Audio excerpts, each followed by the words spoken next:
Hello friends, welcome to my channel मेकलॉजी। तो friends, आज हम बात करने वाले हैं अपना जो हमारा टीपीए की सीरीज़ चल रही है, ट्रांसफ़र ऑफ प्रॉपर्टी एक्ट 1882।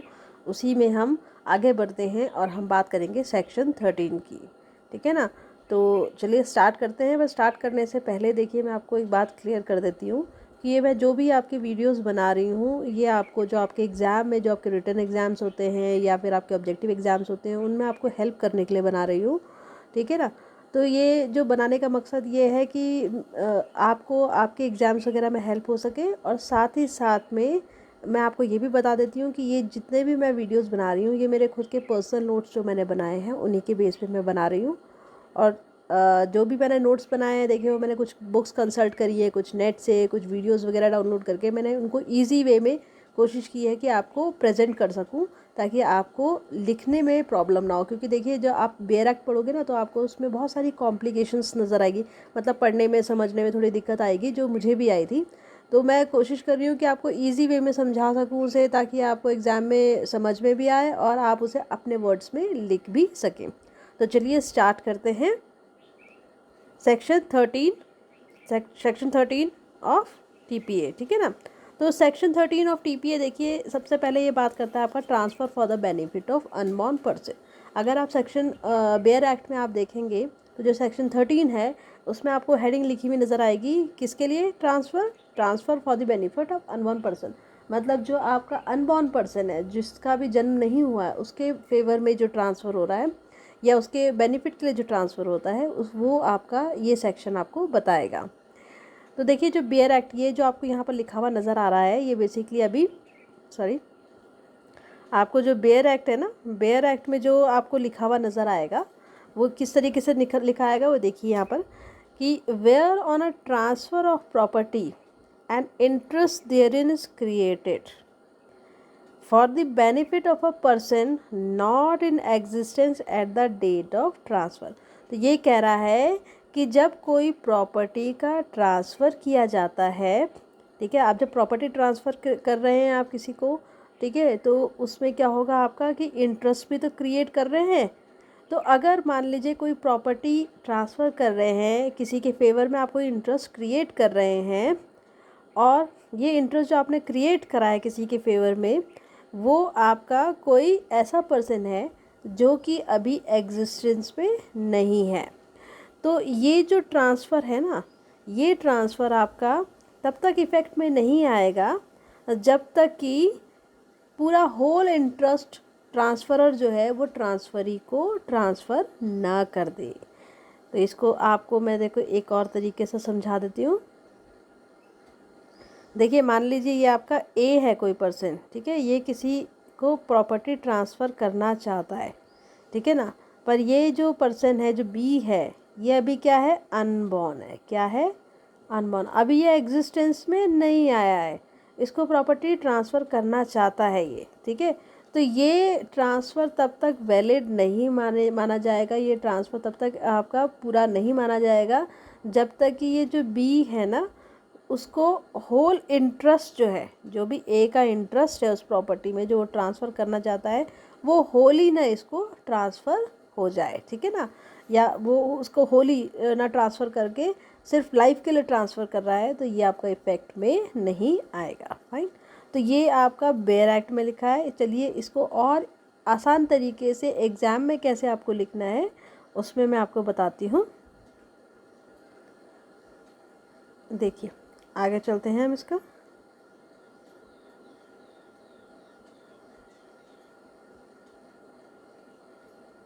अब हम बात करते हैं, इसी को हमने जो बेयर एक्ट का है, इसको हम एक एग्जाम्पल से समझते हैं। तो एग्जाम्पल क्या है? देखिए कि मान लीजिए आपका ए जो है वो किसी प्रॉपर्टी का ओनर है। फाइन।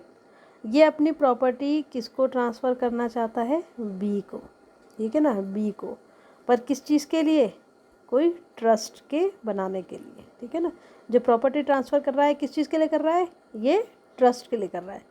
पर ये जो ट्रस्ट बनाया जा रहा है, ये किसके बेनिफिट के लिए बनाया जा रहा है? ये ए के बेनिफिट के लिए बनाया जा रहा है, और उसकी जो इंटेंडेड वाइफ होगी, मतलब जो फ्यूचर में उसकी वाइफ बनेगी, उनके बेनिफिट के लिए बन रहा है। जो ए की फ्यूचर वाइफ होगी ना, उसके बेनिफिट के लिए ये वो ट्रस्ट बना रहा है। फाइन। एक बार दोबारा बता देती हूँ कि ए है वो किसी प्रॉपर्टी का ऑनर है, वो बी को अपनी प्रॉपर्टी ट्रांसफ़र करता है किसी ट्रस्ट के लिए। इस ट्रस्ट का बेनिफिट किसको होगा? ए को और उसकी इंटेंडेड वाइफ को, ठीक है ना, इंटेंडेड वाइफ को सक्सेसिवली फॉर देयर लाइव्स। मतलब जो भी बेनिफिट मिलेगा वो इनके जीवित रहने के दौरान ही मिलेगा, मतलब जब तक ये जीवित रहेंगे वो तब तक मिलेगा। इसके बाद जो ये बेनिफिट रहेगा वो किसको ट्रांसफ़र हो जाएगा? इनके हिसाब से वो बेनिफिट ट्रांसफ़र होएगा इनके डेथ के बाद में उनके एल्डेस्ट सन को। देखिए अभी तो वाइफ की बात हो रही है कि इंटेंडेड वाइफ है, अभी वाइफ हुई नहीं है, ठीक है ना, अभी शादी नहीं हुई, अभी इंटेंडेड वाइफ है। फिर जब बात करें एल्डेस्ट सन की, अब एल्डेस्ट सन है इसका मान लीजिए ए, ये क्या है? Eldest son. ये भी अभी क्या है? एक तरीके से अनबॉर्न है, मतलब अभी भी ये एग्जिस्टेंस में आया ही नहीं है। तो ये कह रहे हैं कि इस ट्रस्ट का बेनिफिट जब तक ए और उसकी वाइफ, ठीक है, वो जो उसकी इंटेंडेड वाइफ है, जीवित रहेंगे तब तक उनको मिलेगा, और उनकी डेथ के बाद में, ठीक है ना, डेथ की बाद में किसको मिलेगा? उनका जो एल्डेस्ट सन होगा उसको मिलेगा। क्या? एल्डेस्ट सन को मिलेगा जो कि ए है। और मान लीजिए कि ए जो है, ए को भी सिर्फ अपने लाइफ टाइम के लिए मिलेगा। देखिए ये भी आपका अनबॉर्न ही है अभी, ये भी क्या है? अनबॉर्न है, उसकी लाइफ टाइम के लिए। और ए की अगर डेथ हो जाती है तो ए के बाद इनका जो सॉरी ए को नहीं, बी को या सी ले लीजिए, इसको हम क्या ले लेते हैं? सॉरी सी,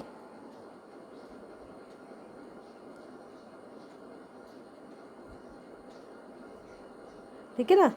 तो ये क्या कह रहे हैं कि ये जो ट्रस्ट ए नहीं बनाया, जो ट्रस्ट के नाम के लिए उन्होंने जो प्रॉपर्टी बी को ट्रांसफ़र करी, बी कोई बंदा है जिसको वो प्रॉपर्टी ट्रांसफ़र कर रहे हैं ट्रस्ट बनाने के लिए, इस ट्रस्ट का बेनिफिट ए और उसकी इंटेंडेड वाइफ को मिलेगा जब तक वो जीवित रहेंगे, ठीक है ना। और उसके बाद में जब उनकी डेथ हो जाएगी तब ये इंटरेस्ट किसको ट्रांसफ़र हो जाएगा? क्या कह रहा है ये कि वो ट्रांसफ़र होना चाहिए इंटरेस्ट उनके एल्डेस्ट सन को। मान लीजिए सी जो है उनका एल्डेस्ट सन है, इसको भी लाइफ टाइम ही बेनिफिट है, मतलब लाइफ टाइम जब तक जीवित रहेगा तभी तक वो उस प्रॉपर्टी का बेनिफिट एंजॉय कर सकता है।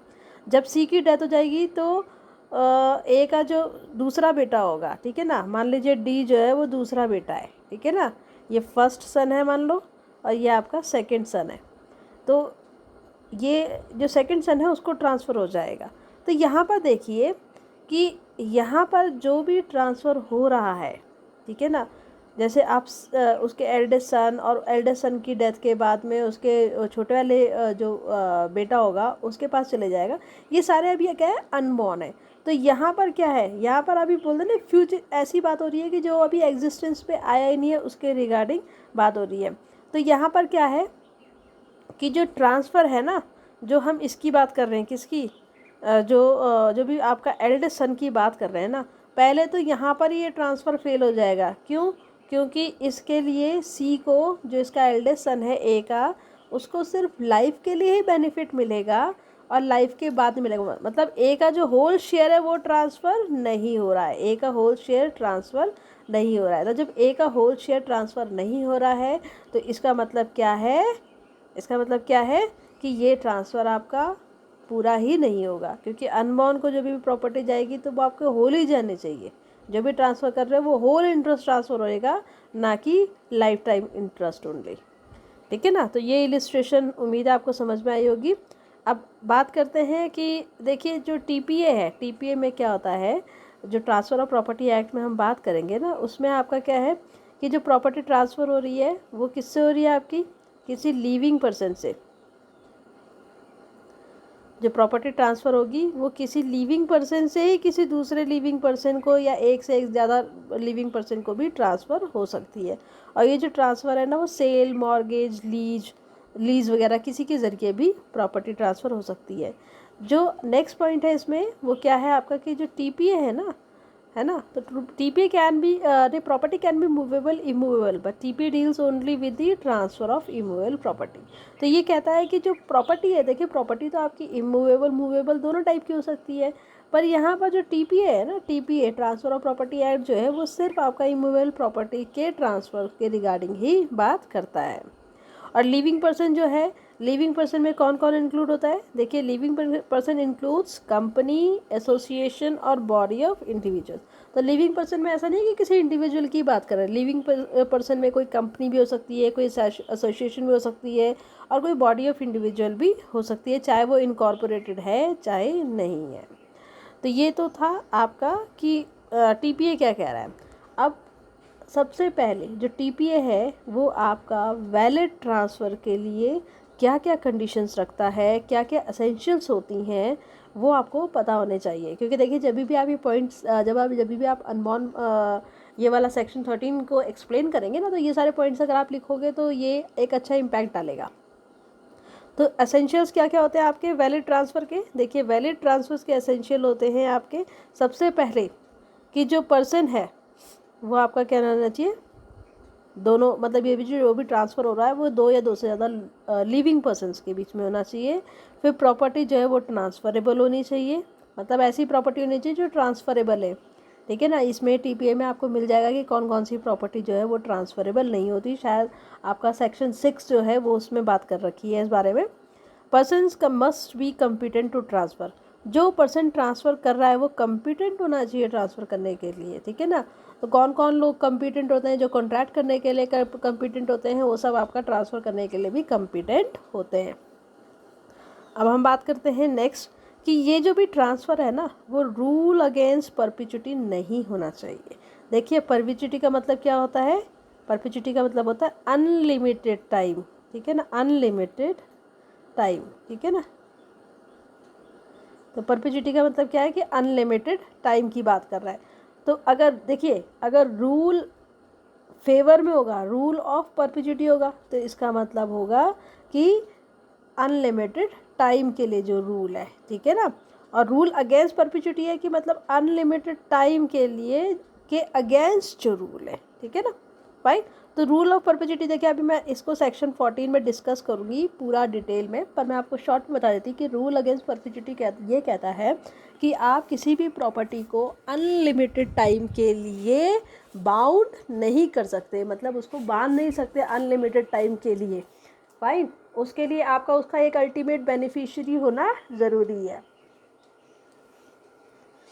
सो नेक्स्ट पॉइंट इज़ कि अगर ट्रांसफ़र कंडीशनल है, मतलब अगर ट्रांसफ़र में कोई कंडीशन लगा रखी है और वो कंडीशन इलीगल है, इम्पॉसिबल है, इमोरल है, ठीक है ना, और पब्लिक पॉलिसीज़ के अपोज है और करके, ठीक है, चाहे वो इलीगल हो, चाहे इम्पॉसिबल हो, चाहे इमोरल हो या पब्लिक पॉलिसीज़ के अपोज हो, तो वो सारी कंडीशंस जो हैं वो ट्रांसफ़र भी आपका क्या, देखो कंडीशन तो इनवैलिड हो जाएंगी बट ट्रांसफ़र वैलिड माना जाता है। तो ये कुछ असेंशियल्स थे आपके वैलिड ट्रांसफ़र के। अब हम बात कर रहे हैं एक्चुअल जो सेक्शन 13 की हम बात कर रहे हैं उसी के बारे में। ये तो अभी मैंने आपको देखो बेसिक्स बताया कि टीपीए क्या कहता है ना, टीपीए क्या कह रहा है। पर जब हम बात कर रहे हैं कि बेनिफिट ऑफ अनबॉर्न पर्सन, ठीक है ना, वो आपका सेक्शन 13 बात करता है। जनरली आपका जो टीपीए है, जनरली आपका टीपीए क्या बात करता है, प्रॉपर्टी ऑफ की ट्रांसफ़र ऑफ प्रॉपर्टी जो होता है वो दो या दो से ज़्यादा लिविंग पर्सन के बीच में होता है। पर सेक्शन 13 क्या कह रहा है? सेक्शन 13 कहता है कि जो ट्रांसफ़र ऑफ प्रॉपर्टी है ना, ठीक है ना, वो आपका अनबॉर्न पर्सन के बेनिफिट के लिए कैसे किया जा सकता है वो सेक्शन 13 बताता है। तो जनरल रूल ऑफ ट्रांसफरेबिलिटी मैं आपको ऑलरेडी बता चुकी हूँ कि ये बोलता है आपका जनरल रूल ऑफ ट्रांसफरेबिलिटी क्या बताता है कि it says that TPA deals with transfer inter vivos, मतलब दो या दो से ज़्यादा लिविंग पर्सन के बीच में ट्रांसफ़र होना चाहिए। ठीक है ना। और क्या कहता है जनरल रूल क्या ट्रांसफरेबिलिटी का कि जो पर्सन, ठीक है ना, a person who is not in existence can never be a transferee nor a beneficiary until he और शी कम्स इनटू एग्जिस्टेंस, कि जो पर्सन एग्जिस्टेंस में नहीं है ट्रांसफ़र के टाइम में वो ना तो ट्रांसफ़र ही हो सकता है ना ही बेनिफिशियरी हो सकता है जब तक कि वो एग्जिस्टेंस में ना आ जाए। फाइन। नेक्स्ट पॉइंट क्या कहता है आपका जनरल रूल ऑफ ट्रांसफरेबिलिटी कि आपका no transfer of property of trust will take place in favour of a person not in existence, मतलब कोई भी ट्रांसफ़र ऑफ प्रॉपर्टी या ट्रस्ट जो है वो किसी ऐसे के लिए नहीं बनाया जा सकता है कि जो कि पर्सन आपका एग्जिस्टेंस में है ही नहीं। सेक्शन 5 क्या बोलता है आपका टीपीए का?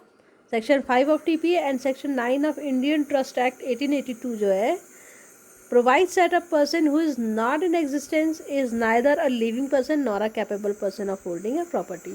तो ये सेक्शन 5 ऑफ टीपीए और सेक्शन 9 जो है इंडियन ट्रस्ट एक्ट 1882 का ये बताता है कि जो पर्सन आपका एग्जिस्टेंस में है ही नहीं, ठीक है ना, उसे ना तो हम लिविंग पर्सन मानेंगे ना कोई ऐसा पर्सन मानेंगे जो कि प्रॉपर्टी होल्ड करने के लिए कैपेबल है।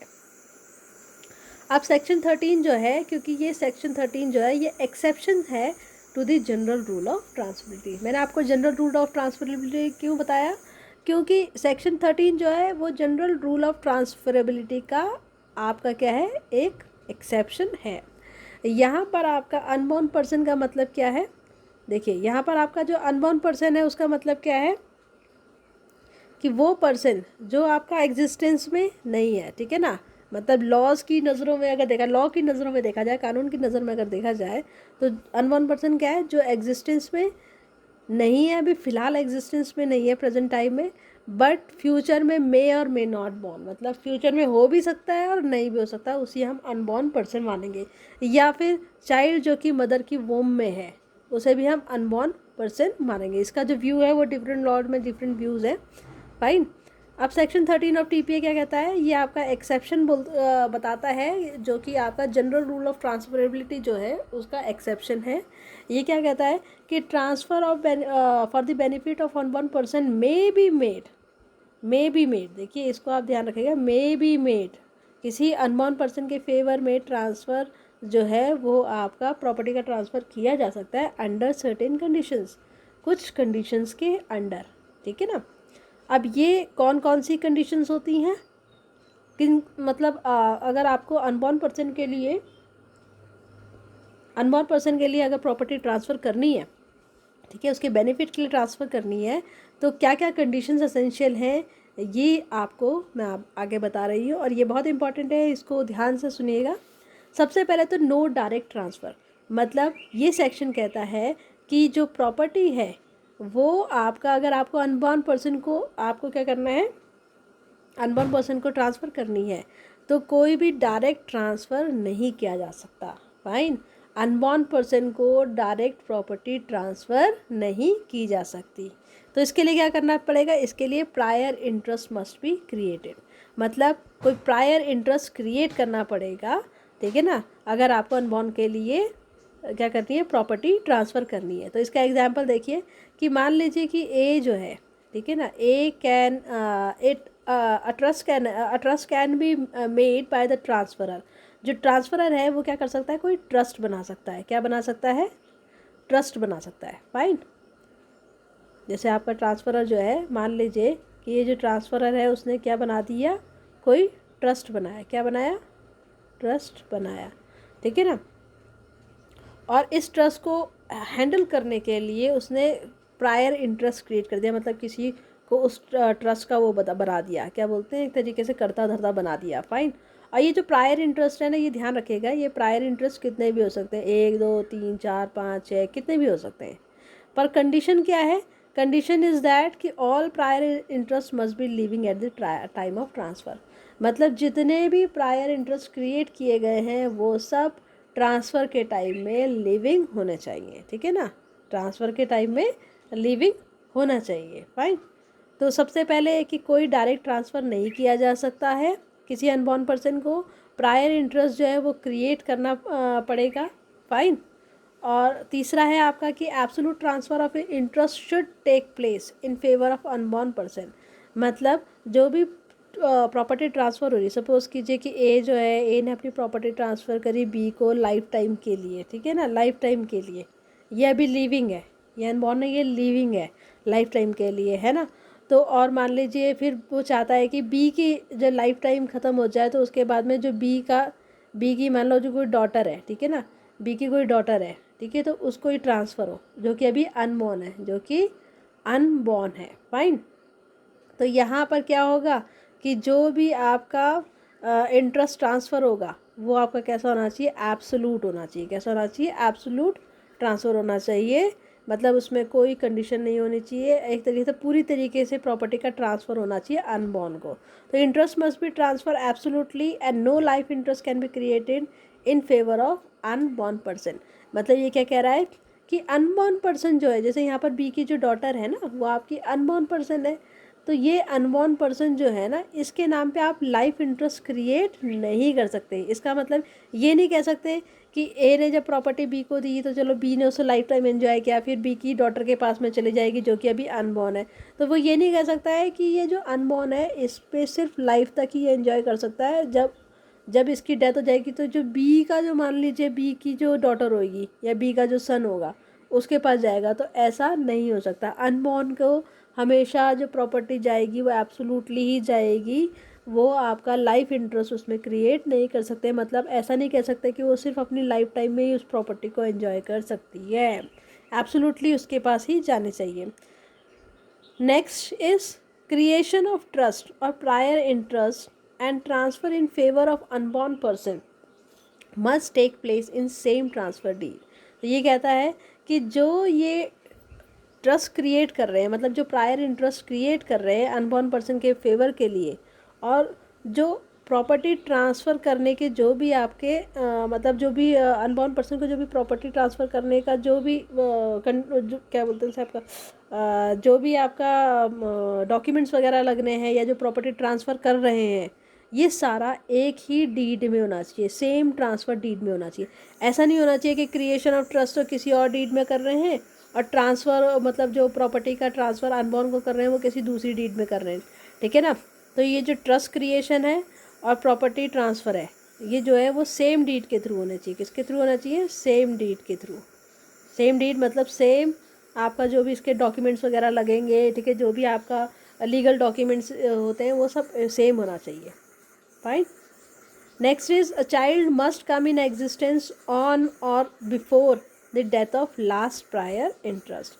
मतलब ये भी कंडीशन है कि जो अनबॉर्न पर्सन है, ये यहाँ पर ऑन है, इसको चेक कर लीजिएगा, ठीक है ना। ये कह रहा है कि जो अनबॉर्न पर्सन है जिसके फेवर में ये मतलब ट्रांसफ़र किया जा रहा है, ठीक है ना, वो आपका जो लास्ट प्रायर इंटरेस्ट है ना, उसकी डेथ से पहले, ठीक है ना, उसकी डेथ के टाइम या उसकी डेथ से पहले बॉर्न हो जाना चाहिए। मान लें जैसे ए है, ए ने लाइफ इंटरेस्ट क्रिएट करा बी के लिए, है ना, फिर बी के बाद सी के लिए लाइफ इंटरेस्ट क्रिएट कर दिया, और यहाँ फिर सी के बाद में जाएगा डी को। यहाँ डी क्या है आपका? ये अनबॉर्न है, ठीक है ना, ये अनबॉर्न है।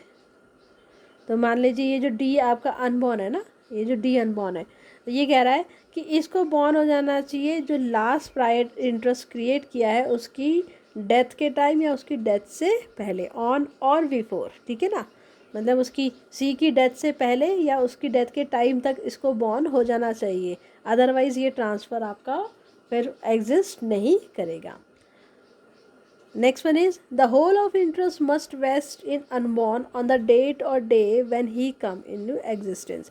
तो देखिए अभी हम ना आगे जो वीडियो बनाएंगे उसमें हम वेस्टेड इंटरेस्ट और कंटिंजेंट इंटरेस्ट जो है उसके बारे में बात करेंगे।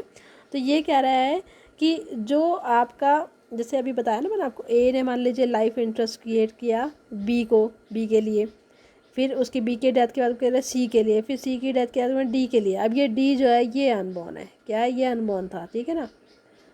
तो ये कह रहे हैं कि जब आपका ये डी जो आपका अनबॉर्न है, ये जब एग्जिस्टेंस में आएगा ना, तो होल ऑफ इंटरेस्ट मतलब जो भी इसकी प्रॉपर्टी का जो भी होल ऑफ इंटरेस्ट था ना, वो इसमें वेस्ट होना चाहिए, मतलब इसको मिलना चाहिए।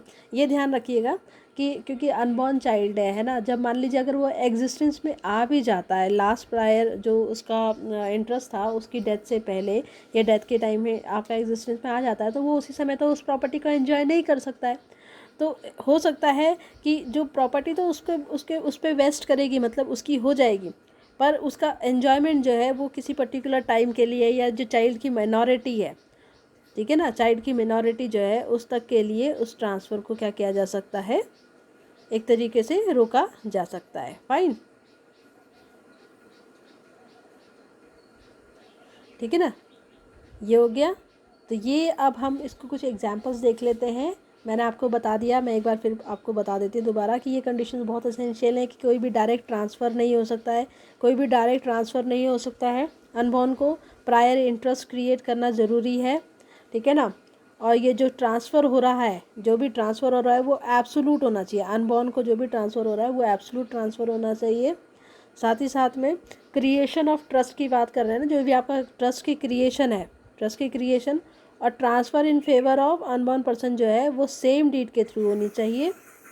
नेक्स्ट वन इज़ कि जो चाइल्ड है वो आपका एग्जिस्टेंस में, जो चाइल्ड है वो एग्जिस्टेंस में आ जाना चाहिए, ठीक है, ऑन और before the death of last prior interest, मतलब लास्ट प्रायर इंटरेस्ट की डेथ से पहले या उसकी डेथ के टाइम पे वो एग्जिस्टेंस में आना चाहिए।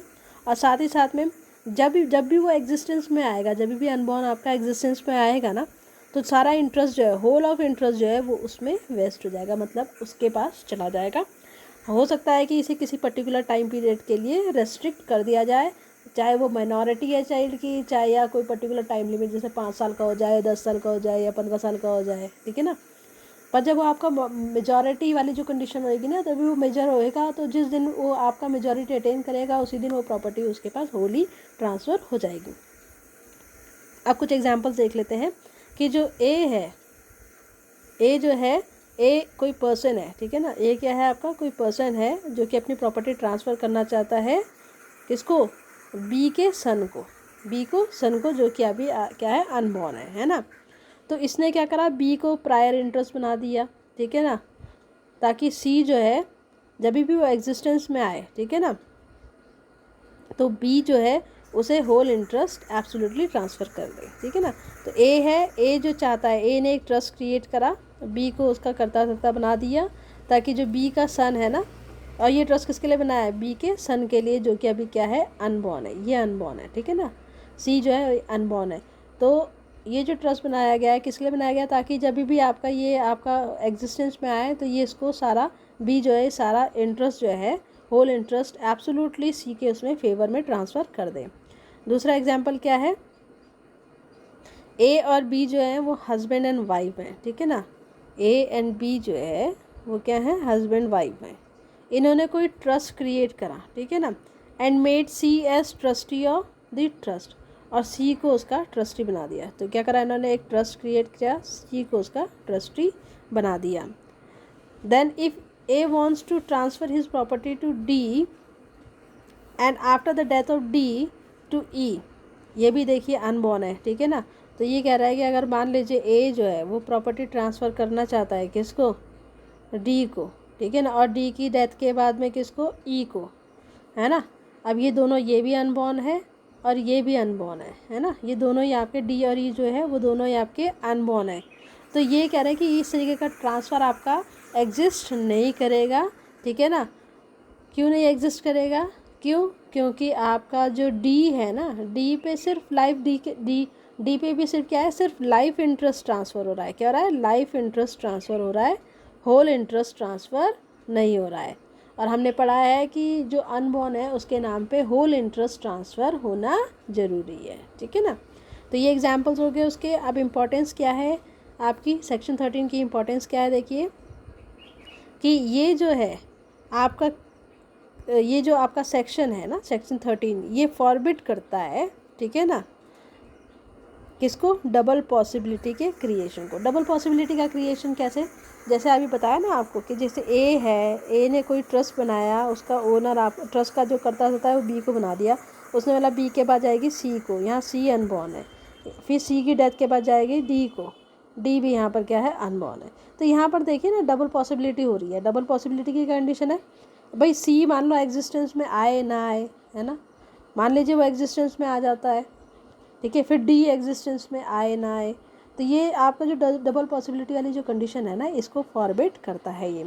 क्यों, क्योंकि आपका क्या है कि जो ये आपकी जो डी है ना, डी का जो होना ना होना जो है किस पे डिपेंड करेगा, सी का। देखिए जब सी होएगा तभी तो डी भी होएगा ना, जब सी ही नहीं होएगा तो डी कहाँ से होगा, तो इस कंडीशन को ये फॉरबिड करता है। इसका एग्जाम्पल क्या है, देखिए कि ए जो है, A transfer is property to B for life, ठीक है ना, ए ने अपनी प्रॉपर्टी ट्रांसफ़र करी बी को लाइफ के लिए, मतलब जब तक वो जीवित रहेगा तब तक। उसके बाद जाएगी सी को, ये आपका अनबॉर्न है। उसके बाद जाएगी किसको, डी को, ठीक है, ये भी आपका अनबॉर्न है ना। तो यही डबल पॉसिबिलिटी वाली कंडीशन मैं बता रही थी आपको कि जब सी ही नहीं होगा तो डी कहाँ से होगा। तो ये जो डबल पॉसिबिलिटी वाली कंडीशन है ना, इसको अवॉइड करता है ये, ठीक है ना। तो यहाँ पर आपका जो डी है ना, डी के फेवर में जो भी आपका ट्रांसफ़र है वो होगा ही नहीं, ठीक है। क्यों, क्योंकि आपका ए ने जो प्रॉपर्टी ट्रांसफ़र करी है ना, वो आपका कम्प्लीटली या होली जो है वो सी तक जा ही नहीं रही है, वो सिर्फ लाइफ तक जा रही है। तो जब यही कंडीशन एग्जिस्ट नहीं कर रही है तो फिर इसके आगे वाली कंडीशन भी एग्जिस्ट नहीं करेगी। तो फ्रेंड्स, ये हमारा हो गया पूरा सेक्शन 13। उम्मीद है आपको समझ में आया होगा। अगर आपको प्लीज़ समझ में आया है और अच्छा लगा है तो इसे लाइक, सब्सक्राइब एंड शेयर ज़रूर करें। Thank you very much. मिलते हैं नेक्स्ट वीडियो में।